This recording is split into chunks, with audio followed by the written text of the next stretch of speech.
آج کا ایک تحفہ ہے جی جو شخص سوتے ہوئے یہ بائیں طرف دل ہے جی دل پہ ہاتھ رکھ کے صرف 11 بار پڑھے گا یا باعث ہو یا نور ہو ٹھیک ہے بس وضو ہے یا نہیں جی اس کی شرط نہیں صرف 11 بار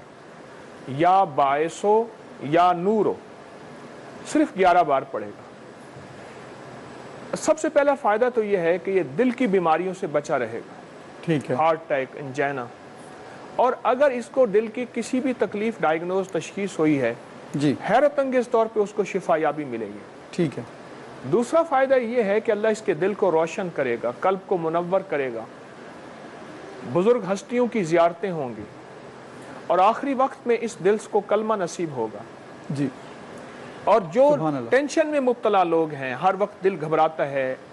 اور پریشانی رہتی ہے ان کی ٹینشن ختم ہوتی ہے انگزائٹی کا علاج ہے اسٹریس کا علاج ہے سبحان اللہ اچھا بے سکونی کا علاج ہے جن کو پرسکون نیند نہیں آتی جی جی جو پریشان رہتے ہیں کروٹیں بدلتے رہتے ہیں اور اعصابی کھچاؤ ہر وقت کوئی چیز دماغ میں اٹک جائے دل بوجھل رہے صرف 11 بار یا باعث ہو یا نور ہو ٹھیک ہے یہ سوتے وقت جب بھی سوئیں اس کو پڑھیں یہ رمضان اور غیر رمضان جب بھی اس کو پڑھیں یہ آج کا تحفہ ہے سبحان اللہ حکیم صاحب آپ نے ذکر کیا نیند کا یہ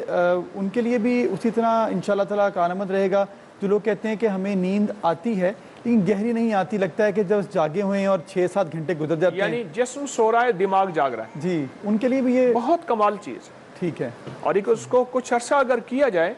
میں نے حیرت انگیز طور پہ کتنے ڈپریشن میں ڈیپ ٹینشن میں ڈوبے ہوئے لوگ نکلے ہیں ان دو مبارک اللہ کے ناموں کی برکت سے یا باعث ہو یا نور ہو یا باعث ہو یا نور ہو انشاءاللہ تعالیٰ حکیم صاحب جس طرح سے رمضان کا